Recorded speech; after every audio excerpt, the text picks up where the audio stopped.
Hello there. Welcome to another episode of the African Business Showcase. It's been a minute, right? Yeah, it's been a lot of work here and there, but I'm glad today that we're coming to your airwaves. And today is interesting because I'm going to be interviewed on my show. And so we're having a special episode today, a Q&A episode. I'll be doing this frequently. So what we're trying to do is to answer some of the unanswered questions that you have, probably in your head, in your mind, and we've not been able to attend to that. So we'll always have this occasionally. And I'm happy to introduce my co-host. So it's a new co-host now, right? SCN.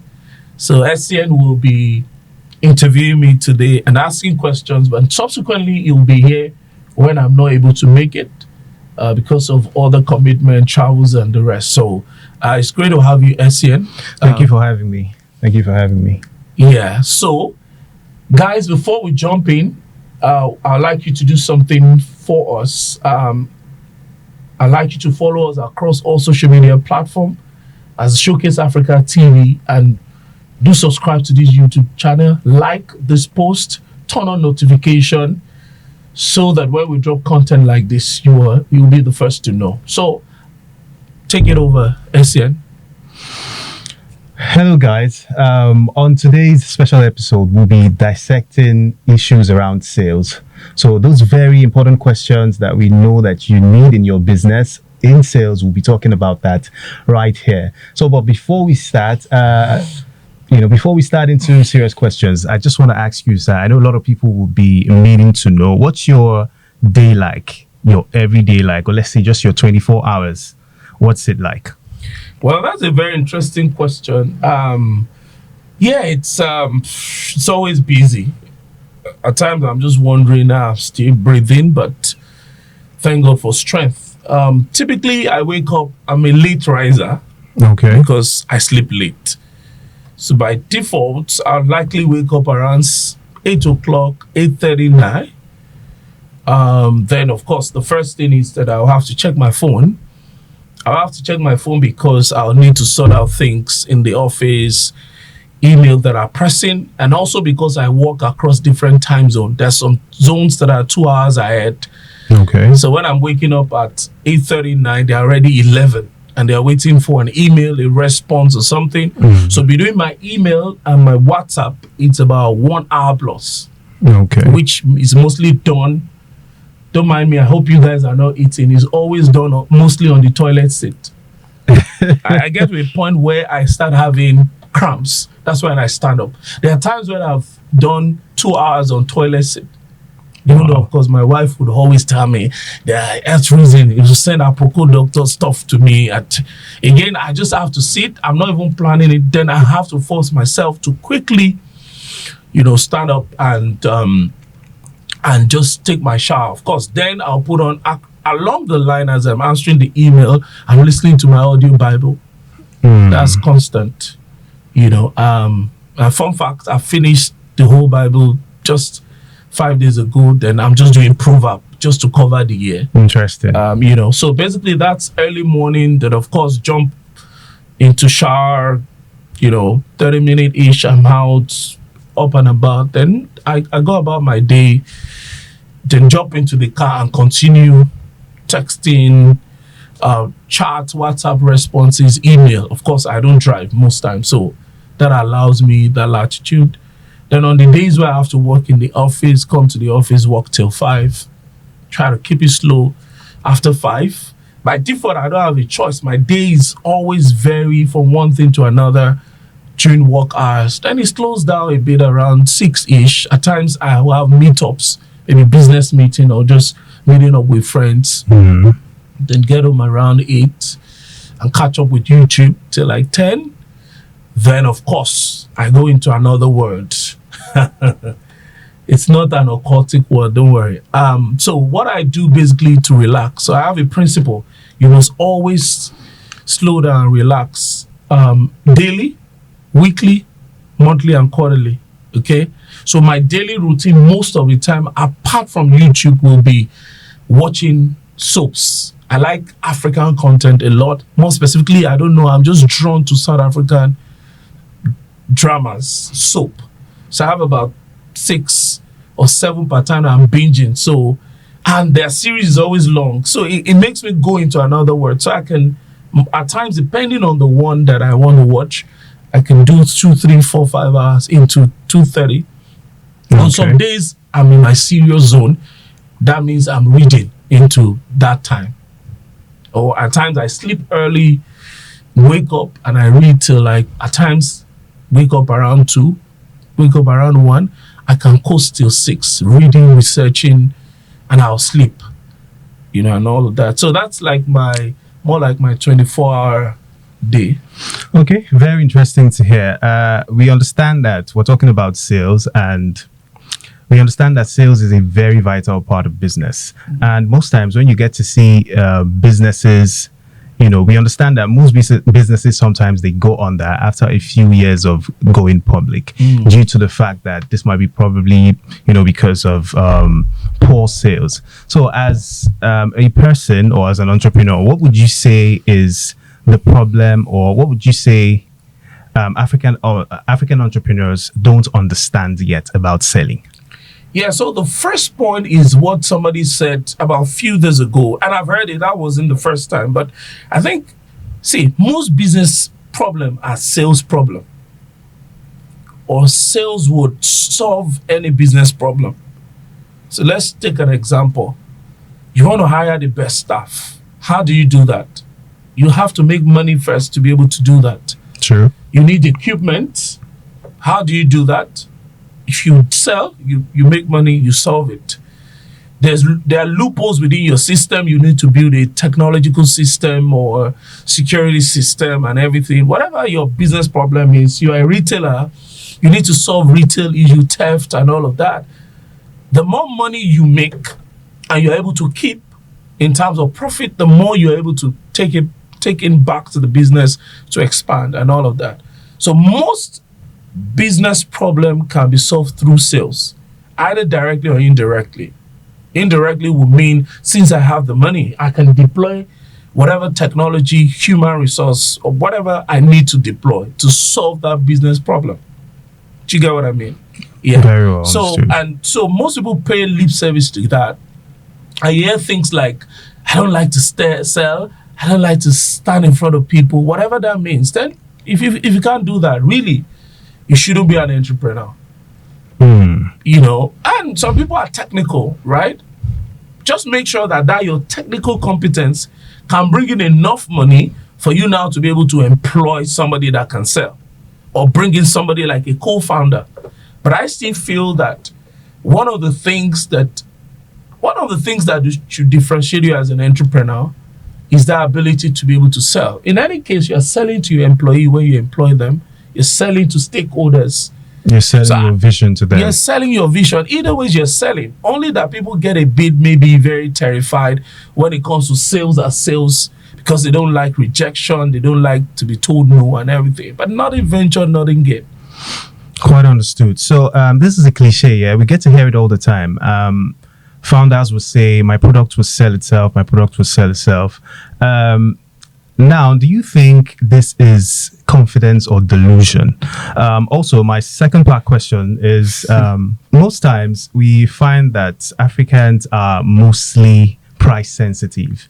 Do you think this is as a result of Africans being price sensitive, or the fact that businesses don't have a proper value proposition? These are two fantastic questions, and please, Oga, let's take this question one by one. There are brilliant questions that need to be attended to, and I'll take my time. In case I lose my track, just get me back. That's the fine, first sir. question is Delulu. Is Delulu Pro Max to say your product would sell itself? If that was the case, then Coca-Cola will not be spending billions of dollars every year. As a matter of fact, there was one error I heard they committed lately, which means in the last 1.5 years in Nigeria, they pulled back on ATL, above the line advertising, to say they want to focus on digital. And what has happened is that they've lost market share tremendously. That's why they are coming back, and that's why Share the Code campaign is also back, so that they can drive more traction. Because, so if your product would sell itself, then Samsung, Apple shouldn't be doing advertising. Even Samsung that claims that this guy said, people don't know what they want, you have to create it, which is fine, but you still need to sell. You have to be sell, or you are being sold to every day, either way. So the whole idea is that because there are potpourri of options that people have, of a necessity, you must sell. You get what I mean? You can have the best products for all it cares, but people are distracted by other things. Like I used to say, when I'm tracking cash or trying to get maybe a sales done and everything, I'm not deluded. I know that, especially because in terms of priority, where I put people that I want to collect money from is different from the priority I give to people I want to give money to. I want to collect money from. So you have people you want to collect money from. You have people you want to give money to. In terms of priority, who will you chase on a daily? The people you want to collect money from. True. Okay? So that means if I'm prospecting a client, I'm maybe on number 72 on his priority list. Do you understand? So how do I get myself to the first 10? That's why follow-up is very important in sales. At times people will give in because you are irritating them, quote and unquote, and they will just, okay, what do you want? They will just sign it off, or they will just make payment or do anything. So at the end of the day, sales is about being in front of the people to try to sell and propose your value to them. Then that leads me to the second question, and the answer to it will be definitely, the answer is clear. Is the fact that people, we haven't learned in Africa mostly, and I'm not sure it's an African thing, it's a global thing, to move beyond selling price. People will forever be price sensitive, especially in an economy where 70% of people in Nigeria are effectively below the poverty range. In other words, you have like 220 million people. 70% of that have been officially categorized as poor. So it already speaks to what you have. But the good thing also is that there's the 30%, which is a whole nation by itself. The whole 30% that are left is still bigger than the whole of Ghana, that can actually afford, depending. Of course, we have different structure. We have the A class, the B class, the C and D class. So when you're supposed to be price sensitive, there are some products, like FMCG products, are susceptible. But you still have even the ones that are commanding premium because they've been able to position themselves. So the key there is about value proposition, is about brand differentiation. Okay. What's the unique idea that you are bringing to the marketplace? Because in the sea of sameness, nothing is distinct, nothing is different. So you must be able to speak to the uniqueness of what you're bringing to the marketplace. And it's okay to start being a generic brand or being a generic product. But very quickly, you need to move and become a brand. That's what would distinct you. So you can't command premium in the marketplace if you don't focus on differentiation. And that's the unique value proposition you're talking about. People will forever want to pay something for something that is perceived to be more expensive, no matter how high it is. Of course, it's not going to be for everybody. And that's what makes brand different from a product. Very well said. Product is generic in nature. Brand command a set of unique attributes that you're trying to sell to the marketplace. Very well said, sir. So I'm going to take a cue from what you said. Say you have probably 10 people. You probably would chase those that are supposed to give you money. So here's my next question. We understand that to actually make sale, you need to build trust from your customer. So in the area of building trust, so how do you tend to make sale in a particular region as Africa, where we understand that trust is low and competition is high? Guy, you have too much wisdom will not kill you. You have, yeah. Trust is a general problem in Africa. That is for a fact because I've sold in several markets. So that's one of the things you have to do. That's why I see sales and marketing or sales and branding, they are cousins. In fact, they are twins. You shouldn't separate them. So one of the quickest way of building trust is for you to build a brand. Okay? That's why you would see, if you see a Coca-Cola now, except they're saying that they're selling fake in your area, you want to be careful. If you see it, what do you do typically? You open it, you put it. If there's a new brand in town, you check it once again because there's no recognizability. Like, hey, am I sure I'm not drinking my way to death in terms of, I don't know these products. But you can always just open a Coca-Cola bottle and drink it without, because trust has been built over time. So it's the same thing. Either you're a personal brand, you're a service brand, you are a destination brand, a product brand, you must be able to storytell to the point where you are a bit prominent.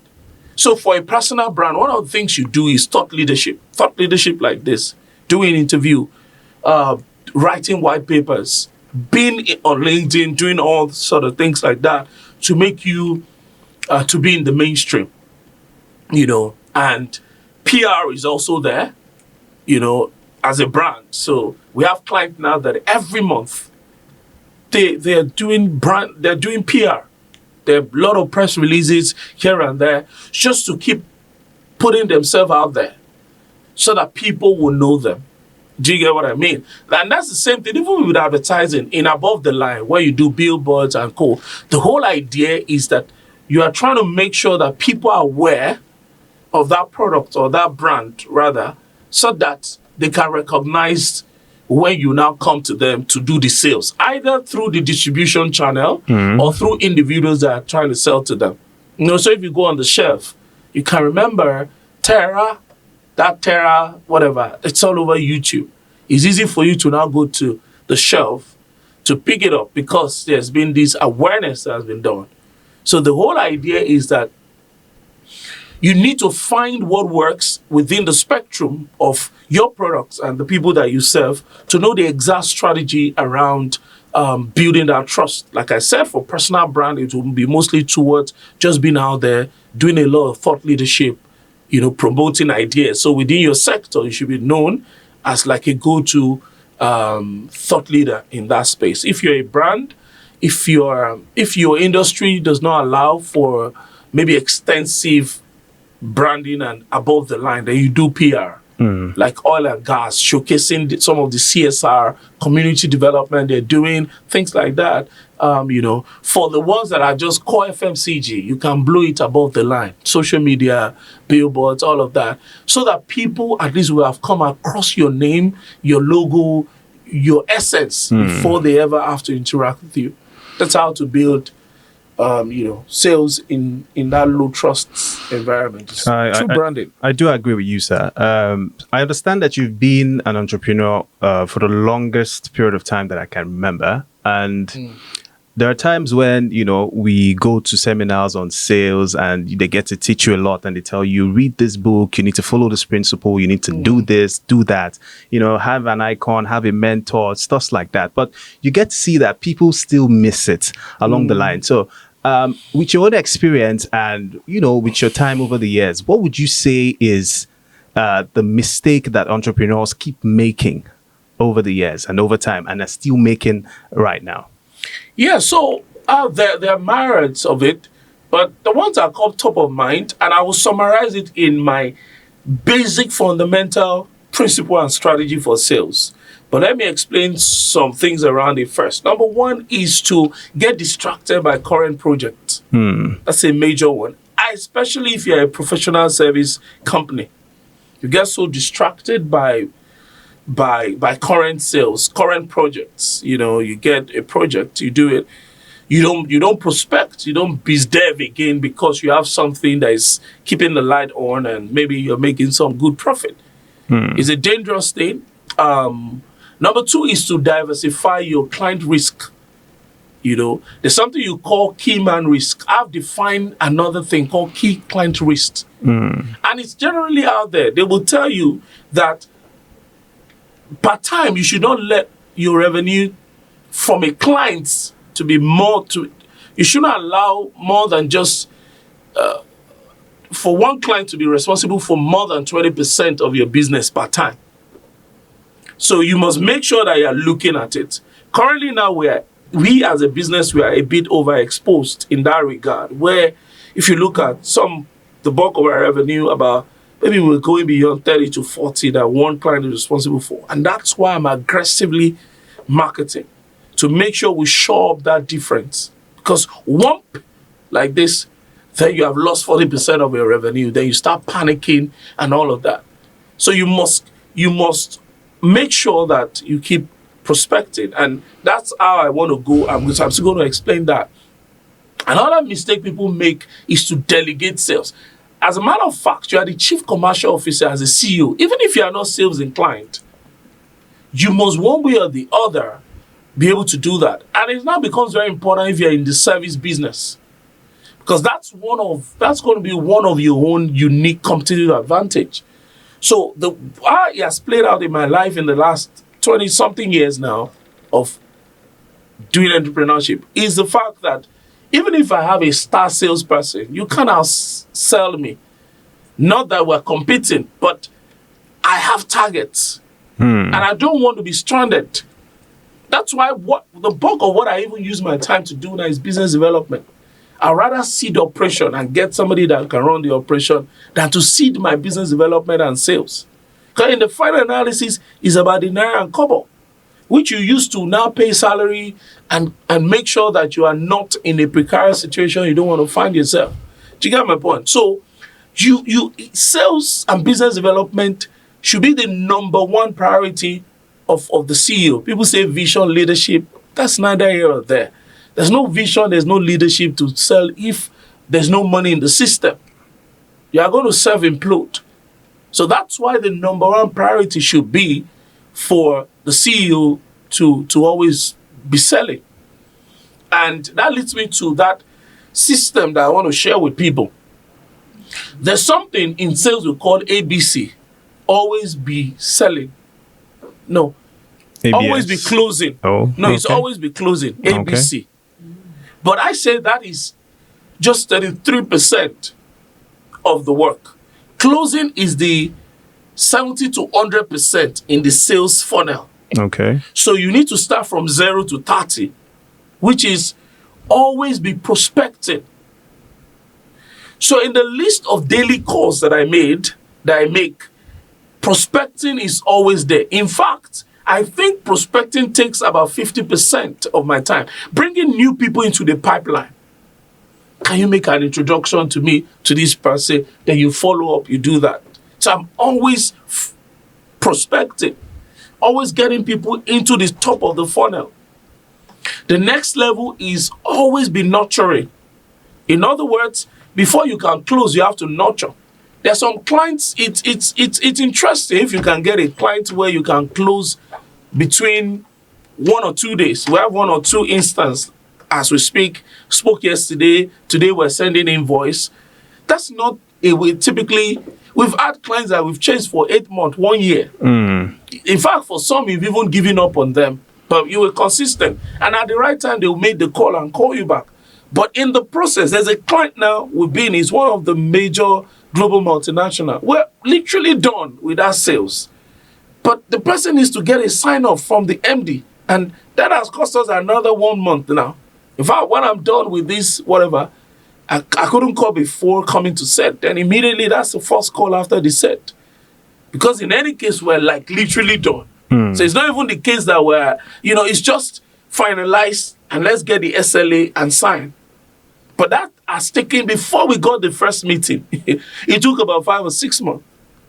So you know what you want. So you should make sure that you are always in that space of always be prospecting, ABP, always be nurturing, ABN. So you can't just say ABC, which is always be closing.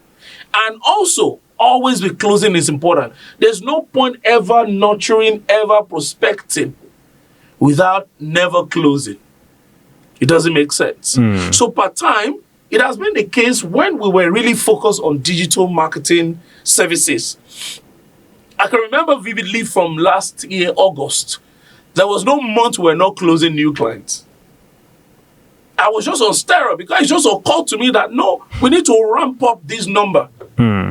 And now that we're really focusing a lot more on full service, of course, we're still, even with the other one that maybe, with digital marketing service, you have to calculate your retention rate because people pull out 2-3 months. It's not good for the business. Yeah, so, but that's why you must always be increasing your pipeline. So it doesn't matter if somebody is leaving this month, at least so long as somebody new is coming. But it also means that you must make sure that you are bringing in people more than you are losing people. So retention is another matter when it comes to service business. And it's the same thing with people that are doing retail. You should always create new channel of distribution, new collaboration, new partnership. You can. And I think the most important and the final point I'm going to make on this is people don't have compelling goals. A major, crazy, audacious goal that is driving you. That leads me to, there's a general point, because this is now outside of sales, but it's an arc that if you understand it, you'll be made for life. I try to make sure that the summary of my life, of my goal, is in terms of financial. They say money can buy happiness. I put it to you that money can buy most happiness. The ones money can buy is only God can give. Peace, joy, and all of that. But the bulk of the physical thing, money can buy it. So if you have a compelling goal, and this is how it works, right? And it's important for salespeople. You must imagine your financial goal to the point that it has happened to you. So let me give you an example so that we're vivid. If your goal is 1 billion in a financial year, and it has small, even as individuals too, the same thing. Especially as a salesperson, again, the good thing about sales is that if you're in sales or you are in a sales-driven organization that you can sell and be rewarded for selling, then there's no limit to how much you can make. I keep telling my staff, even across some of the other business, even within the consulting business that I would do, I said, if you bring in money, you're going to get your percentage. And the good thing about it, especially if it's retainer, you get it in perpetuity. It means that if you bring a 2 million naira sales, you get 2 million naira every month. The client pays 200K. If you add it with your salary, maybe your salary is not even up to 200, or it's more than 200.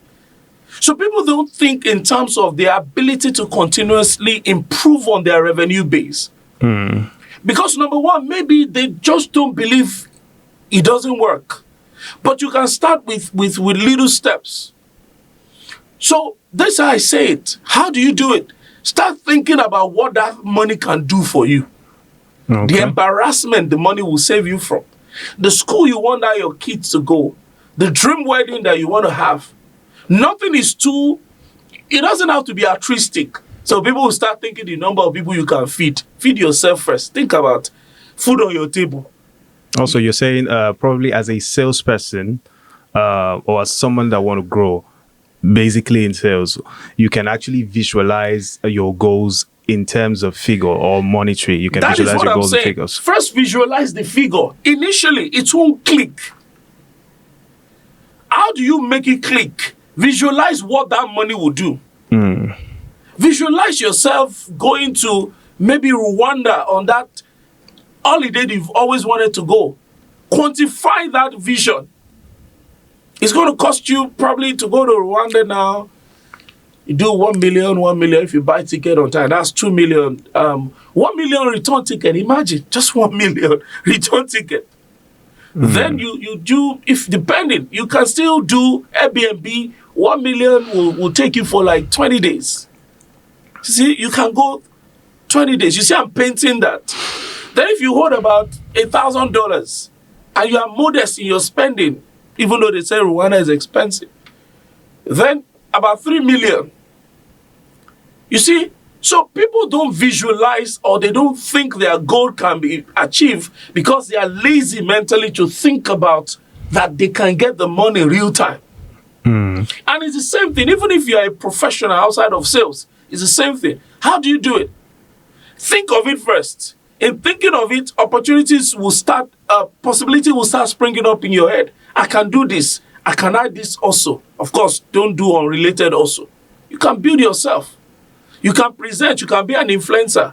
You can be a writer, author. You can do TikTok. There's so many things you can do, for example, within media that can add up to 5 million every month. People don't think about that. Very true. Very Do true. you get what I'm trying to say? So, bottom line, as we wrap this up, is you have to be able to have a definite goal that you are pursuing.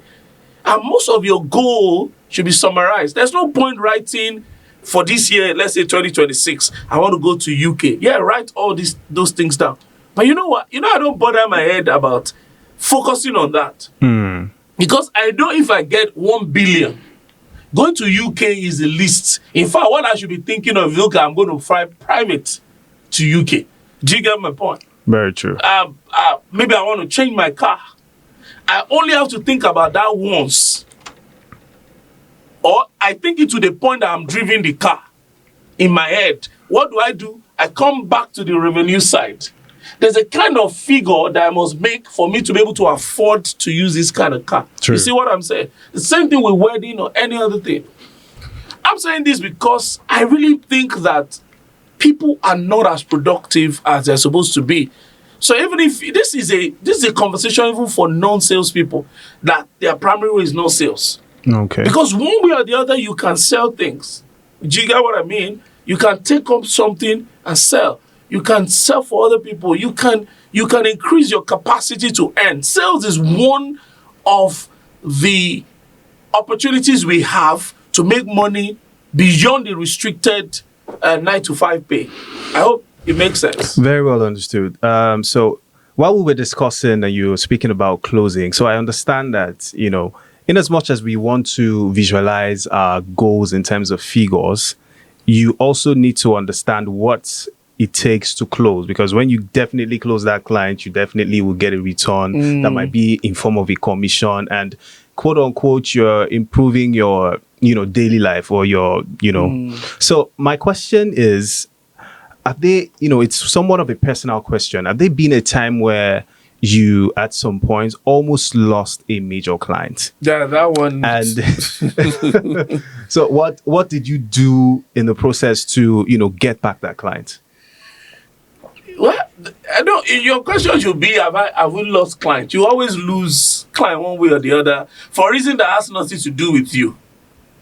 For example, now there's one FMCG that just opted out. Our KPIs were through the roof, but for their personal things, and some people can just be a trader. Some people don't care about brand building. What do you do about that? That's why things like that, you don't let it bother you. If you always sort out remember, they always be prospecting. Yeah, almost losing a client will mean that you should always check. You should not even get to the point where you try to lose, because they have always feedbacks, either said or unsaid. That's why for any work that you must do you must quality control and quality check, so that you're able to find blind spots that might potentially want to ruin you. So what do? You try to solve it and predict it before the client even brings it up. Now, if the client brings it up, then you want to clean it up rather than giving excuses. You can explain yourself if there are plausible excuses or reasons, but however, the conclusion should be you will see improvement. And you should constantly make sure that you improve. Because that's how people lose market share or lose revenue, when you are not paying attention to what the client is saying. Okay. So you try to salvage. In certain instances, because life, it's all about, most of the time, there are few people in your life that will permanently be with you throughout your lifetime. Even your parents at some point will have to go. Okay? And even if in your kid's life too, you have to leave at some point. Hopefully they don't leave before you. You get what I mean? The same thing with spouse. That something will just, there's always an end and start to everything on earth. That's why you see even businesses that have lived 300, 400 years. There'll be a season where they will just totally collapse or they will be subsumed. That's the reality of life. But as much as possible, what you want to do is to make sure that you keep the pipeline, you oil the pipeline every time by bringing new people into that system. So even if you leave, just make sure that your acquisition rate is higher than your loss rate. But again, in between that, you want to make sure that there's retention. Because just do things. It just occurred to me lately, I was leaking free gel. It just occurred to me that I should be doing my free gel leaking anniversary. Because you can't believe that I've been leaking free gel since 2011. How is it that something like that can hold you for about 15 years? It just makes practical sense. In fact, lately what I've been doing the last 5, 6, 7 months is to buy packets. So I can't be buying the one on the when I'm in traffic, because it works for me. So you must make sure that there's that quality check constantly, even is a product, is a retail thing, or is a service. Okay. You get what I mean? So, sir, this is a dicey one. Most businesses tend to find this a little bit of a problem to answer. So, this is the question of branding and sales. What do you think most businesses should spend money on more? As an SME, you spend money on sales first. You have no business. And we've come through, remember, in the early days of the agency, 4Facts was part of the founding member of the agency, right? Yeah, remember, after 2 or 3 months, we'll start cussing each other out because they don't even have the money to, do you understand what I'm saying? And then how much were we charging? But whatever we're charging there was something major.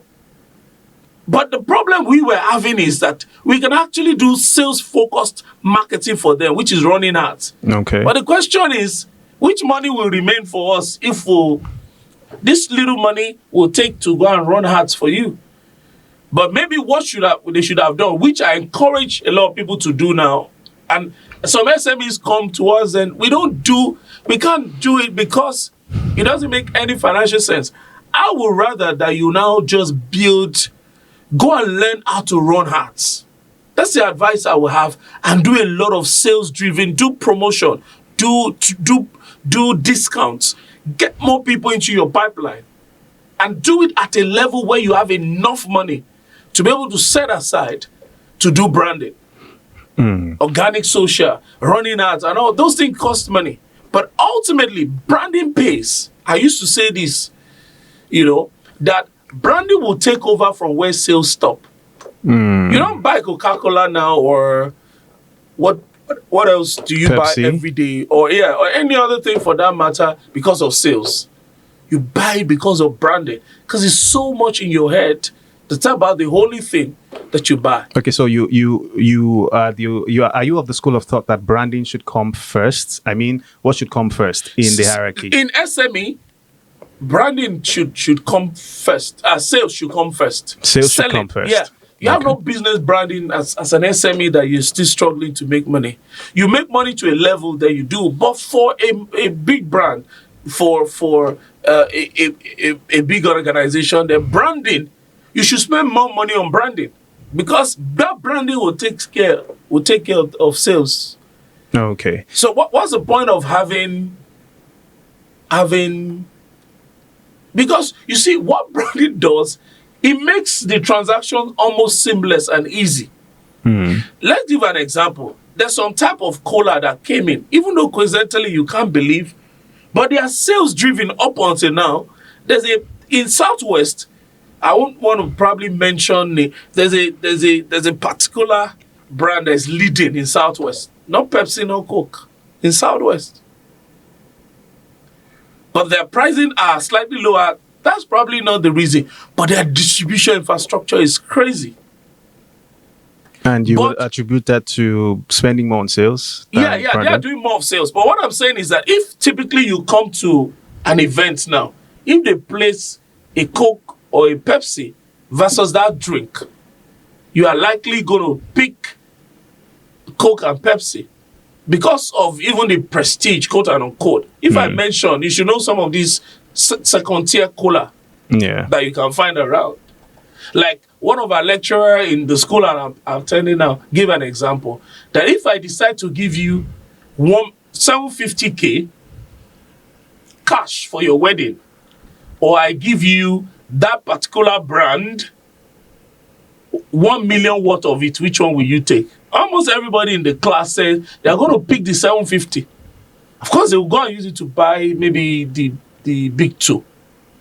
Because you cannot be caught. Even nowadays, you see that at times it's a prestige thing where you are serving between, you probably, if you go to a wedding, you say they serve malts in that place, like as against Coke, or do you get it? Now within the carbonated scenario, that you prefer those two major known brands than the unknown, because they are going to, if you use that one, the way they will make your table feel, you are not going to like the video when you collect it from the videographer. And it's a perception thing. You know, the thing, they did an open taste stuff, even in, I won't mention, but they did it. You know, that particular drink beats the two. Blind testing. But once that wrapper comes on it, this one will win. You get what I'm trying to say? True. So, a brand suddenly gives you a personality that's different from the lot. So that's what I used to advise people. The good thing about brand advertising is also very scientific, and it wires your brain. People don't know that they are being wired. Do you understand? Like unconsciously, advertising is a subtle and unconscious game. Advertising is powerful. That's why you can also infuse propaganda in the mind of people. They will not know. People think at times that their opinion they are sharing is from them. They have no jack idea that they have been programmed. There was this classic stuff that was said about this film. I've even forgotten about it. Focus. So there's this whole thing, and it was our lecturer also that was sharing it in class, and he was talking about the fact that, you know, there was this thing that they did where Will Smith, they were asking that I should take a number, and they will guess the number and go. Then the person, I think the person first got it. They were almost losing the money. He now said, almost $3 million or something. He now said, let's do it this way.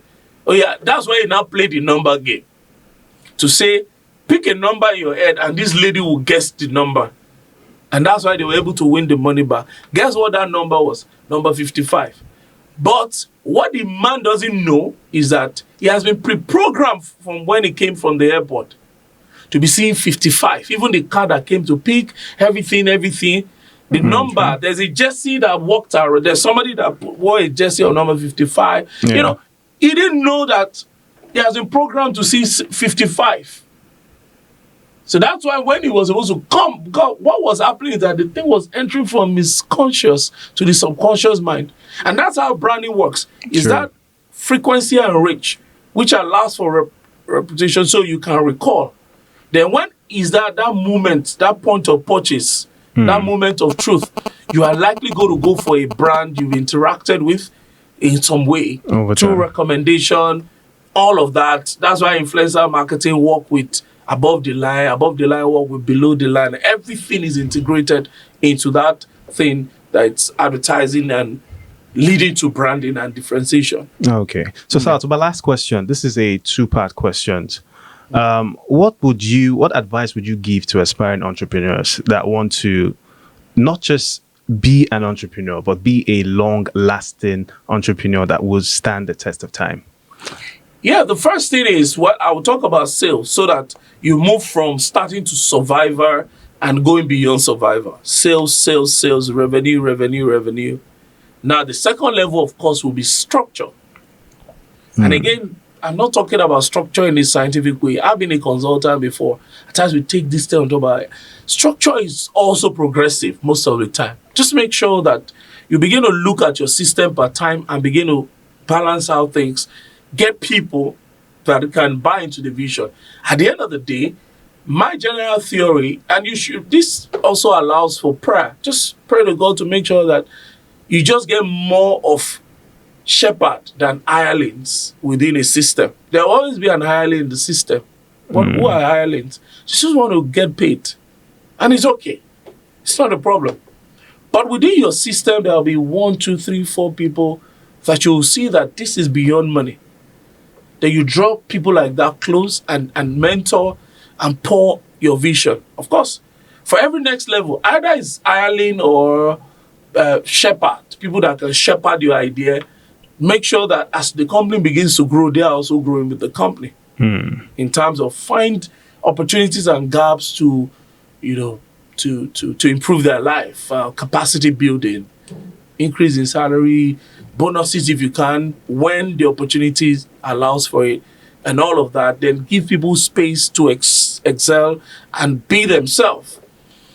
If you're an entrepreneur by calling, which I am, one thing you quickly realize, because what gives the most fulfillment is creating platform for other people to express themselves.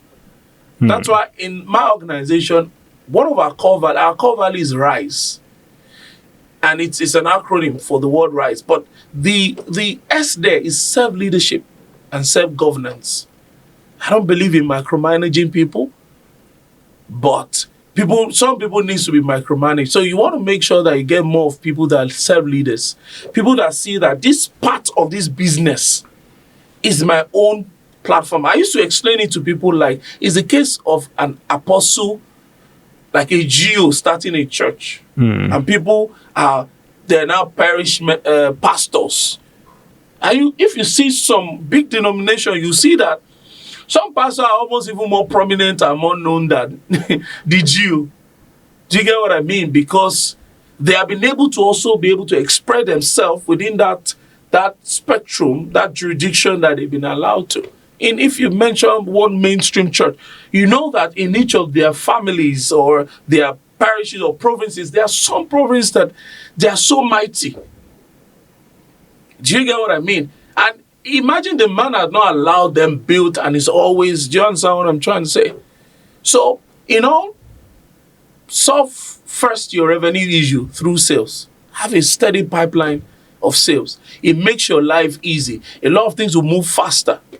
You're able to invest in this, bring this person in if you need to. You are not thinking how we can't afford. That's what people do. They would rather reduce. I've seen, in Nigeria, we have 49 million businesses. 48 million they're micro businesses. 49 million businesses. 99% are micro businesses. That means business of 1 or 2 people. So people who either do hand to mouth, just making the money and milking everything, than investing in building something that will last beyond them. You get what I mean?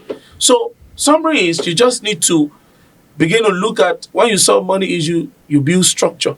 You don't stifle your own growth by limiting. I don't want to incur overhead. I don't want to da. Then you don't bring in anybody. You don't grow the business. Then the business will fail at the end of the day. Most companies are just one health issue of the founder or one crisis of the founder to shut down. You don't want to get yourself in that situation, and that's it for me. And there you have it. Everybody needs to be a salesperson. You need to increase your sales pipeline. You need to have a structure.